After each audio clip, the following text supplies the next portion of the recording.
نگرش چیه؟ وقتی میگیم نگرش دقیقاً منظورمون چیه؟ نگرش در واقع همون دیدگاهیه که ما نسبت به هر چیزی داریم.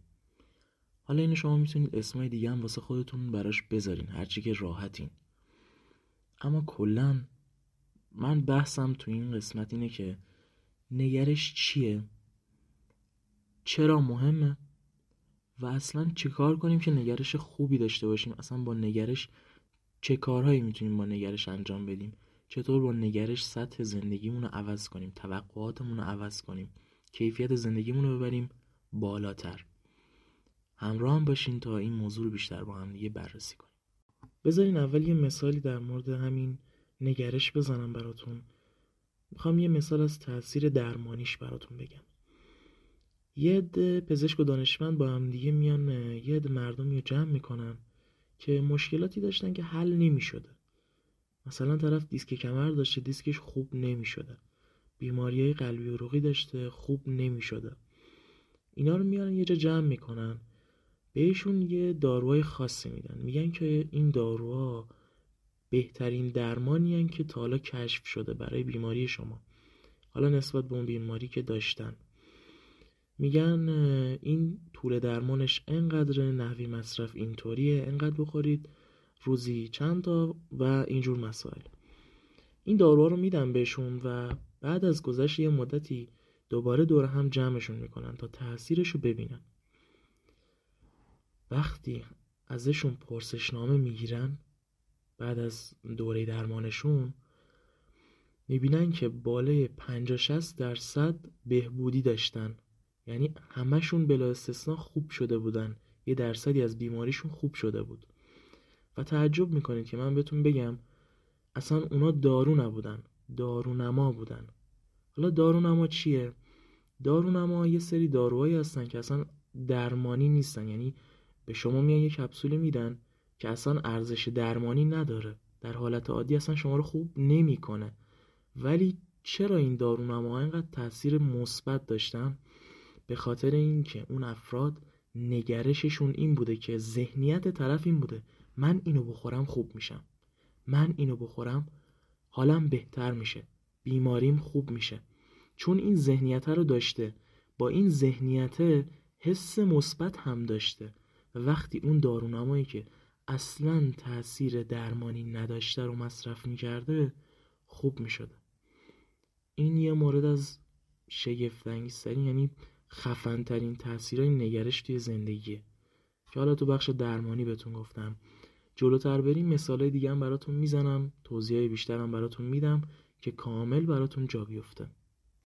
حالا شاید به خودتون بگید که اصلا من نگرش مثبت داشته باشم یا نگرشم منفی باشه، یا خودمونی بگم منفی باف باشم یا مثبت اندیش باشم، چه فرقی به حالم میکنه؟ چه تفاوتی ایجاد میکنه؟ اصلا چه تفاوتی دارن این دوتا با هم دیگه؟ ببینید شما وقتی یه اتفاقی براتون میفته، اگه نگرشتون منفی باشه شما تمام تمرکزتون رو میذارید رو اون اتفاقه. مثلا اگه اتفاق بدی افتاده باشه فقط میگید چرا من، نمیدونم این اتفاق باید برای من بیفته یا اینجور چیزا.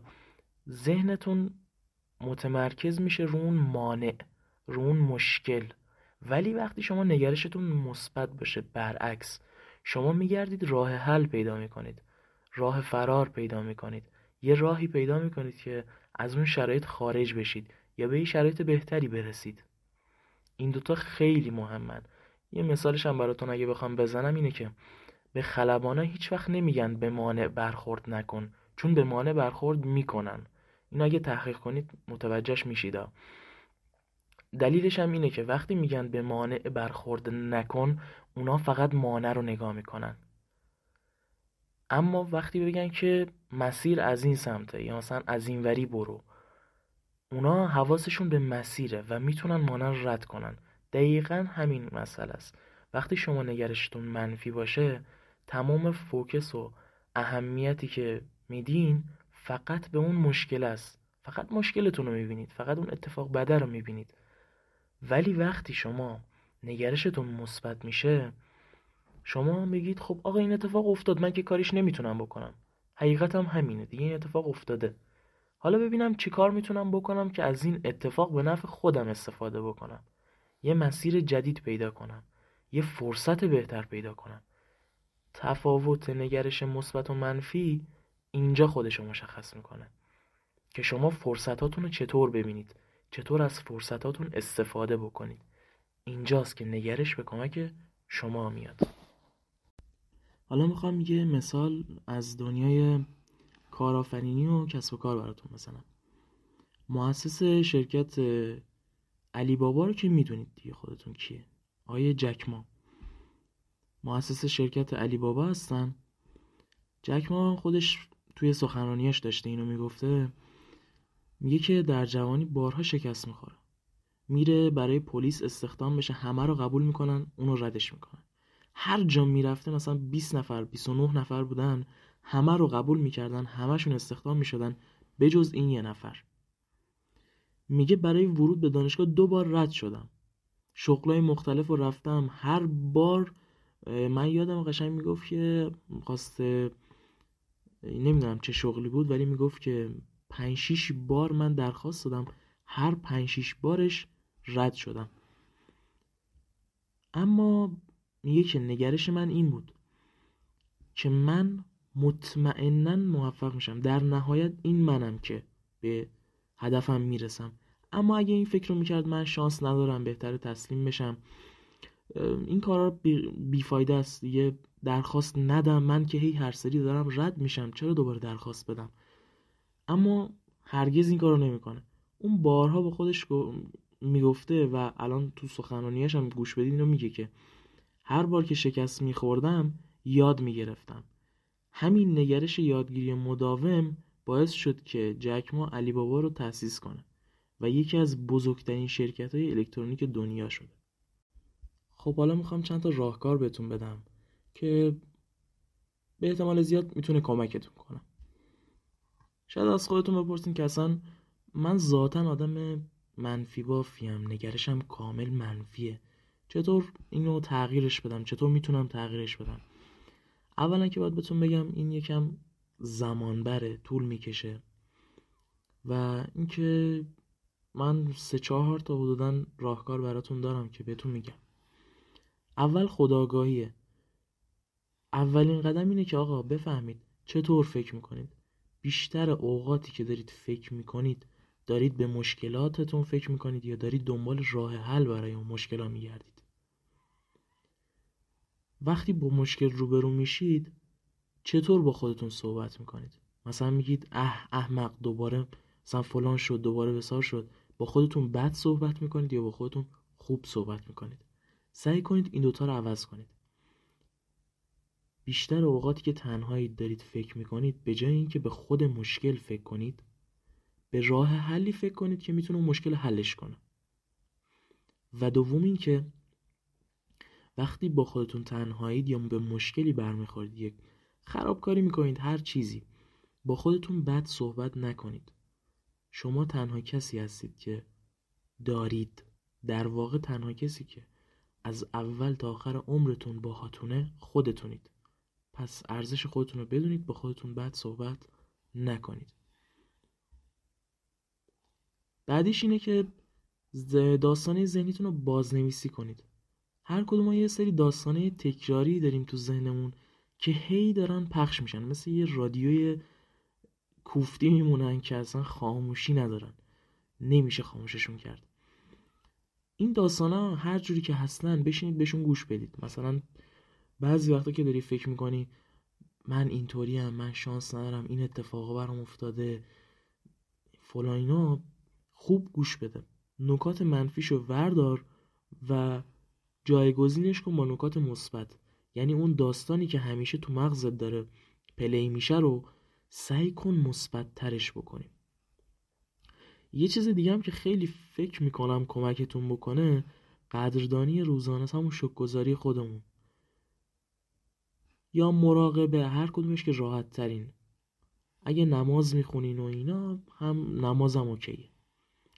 مراقبه و شکرگزاری و اینا جوابه، همیشه برای هر مشکلی جوابه.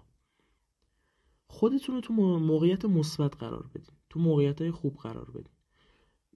وقتی میرین بیرون خوراکی خوب برای خودتون بگیرین، خودتون رو دعوت کنید، مهمون کنید به یه مثلا قهوه ساده، به یه شکلات، مثلا یه دسته گل برای خودتون بگیرین، برین توی پارک یه منظره قشنگ پیدا کنین، بشین تنفس عمیق داشته باشین، خودتون رو تحویل بگیرین. اینطوری نباشه که مثلا به همه اهمیت میدین به جز خودتون. مثل مامانا وقتی مهمون میاد صد خودشونو میذارن، ولی وقتی مهمون نیست اون بشقابای خوشگل، اون استکانا، اون چای خوبه رو برای خودشون استفاده نمیکنن، ولی تا مهمون میاد بهترین سینیا، بهترین بشقابا، دیگه خودتون میشناسین مامانا رو، میدونین این چیزا رو. برای خودتون وقت بذارین. خودتون گفتم قبلش با ارزشترین چیزی هستین که دارین و تنها کسی هستین که برای خودتون میمونه. پس با خودتون خوب باشین. یه کار دیگه هم که به نظر من خیلی جوابه تو این قضیه اینه که دوستای خوبی داشته باشین. دوستایی باید داشته باشین که گله نمی کنن، از هر چیزی شکایت نمی کنن، دائم ناله نمی کنن، غر نمی زنن، نق نمی زنن. خودتون رو تو جمع افرادی بذارین که دائم از خوبی ها خوشی ها دارن حرف میزنن، از موقعیت ها، کسب و کار، از چیزای خوب دارن صحبت میکنن. نه آدمایی که دائم دارن غر میزنن، دائم به این و اون گیر میدن، غیبت میکنن. اینا نمیگم غیبت نکنید، نه نمیشه، سخته، ولی سعی کنید کمش کنید. حتما این حرف کلیشه‌ای و البته به نظر من کلیشه‌ای هم هست، این که میگه تو میانگین مجموع افراد دوروبرت هستی. یعنی تو 5 تا رفیق خوب داری، ششمین نفرش تویی. 5 تا رفیق نمیدونم درس خون داری، ششمیش تویی.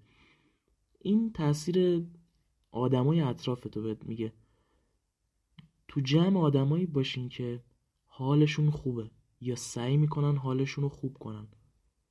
بیشتر تو این حالت هستن تا اینکه بخوان منفی باشن.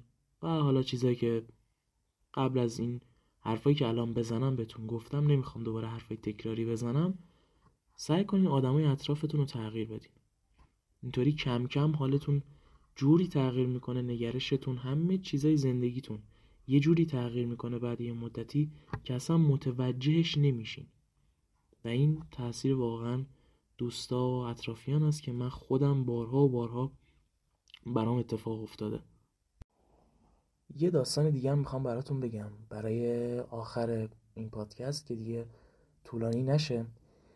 یه روز یه مرد ثروتمندی چشم درد خیلی شدیدی داشته. هرچی هم دوا و دکتر میرفته اوکی نمیشده، خوب نمیشده. آخر کار میره پیش یه راهب و ازش کمک میخواد. میگه آقا من چشام خیلی درد میکنن، هیچ درمانی هم روش جواب نمیده. راهب بهش میگه که راهکارت اینه که به رنگ سبز نگاه بکنی. رنگ سبز برای چشمات خوبه و میتونه چشماتو بهتر کنه. مرد تشکر میکنه و برمیگرده خونش. شروع میکنه همه جا رو سبز کردن. دستور میده همه خدمتکاراش دیوارا رو رنگ سبز میزنن. کاغذ دیواریای خونش رو عوض میکنه و سبزشون میکنه. ماشین سبز میخره و خلاصه هر کاری که شما فکرشو بکنین این آدم انجام میده که رنگ سبز رو بیشتر در اطرافش ببینه. بعد از یه مدت که حالش خوب میشه و چشاش اوکی میشن، برمیگرده پیش راهب که ازش تشکر بکنه. وقتی پیش راهب میرسه میگه که من واقعا حالم خوب شد، ولی این گرونترین درمانی بود که تا حالا داشتم. راهب بهش میگه که اتفاقا این ارزانترین پیشنهاد و نسخه‌ای بود که من برای کسی گفته بودم. مرد ثروتمند ازش میپرسه چطور؟ راهب میگه که برای این کار شما کافی بود فقط یک عینک با شیشه سبز رنگ بخرید. اون موقع دیگه همه چیز رو سبز میدیدید. و دوستان این تاثیر نگرشه. حتی کوروش بزرگم میگه که من ترجیح میدم کفش بپوشم. کفش پوشیدن خیلی راحت تر از فرش کردن دنیاست. این یعنی چی؟ یعنی که آقا ما نمیتونیم بقیه چیزای اطرافمون خیلی اوقات ما نمیتونیم تغییر بدیم. بقیه رو نمیتونیم تغییر بدیم. شرایط رو نمیتونیم عوض بکنیم خیلی از اوقات. ولی میتونیم خودمون رو عوض بکنیم. به جای اینکه دور و برتو سبز کنی خودت سبز ببین. به جای اینکه دنیا رو فرش کنی خودت کفش بپوش. اینا حرفایی هن که واقعا تاثیر نگرش رو بهتون میرسونن که یه چیزی فراتر از یه دیدگاه و یه طرز فکره. خب دوستان، به انتهای پادکستمون رسیدیم. خیلی خوشحال شدم که موضوع نگرش رو با هم داشتیم و امیدوارم خوشتون اومده باشه. فعلا تا پادکست بعدی میبینمتون.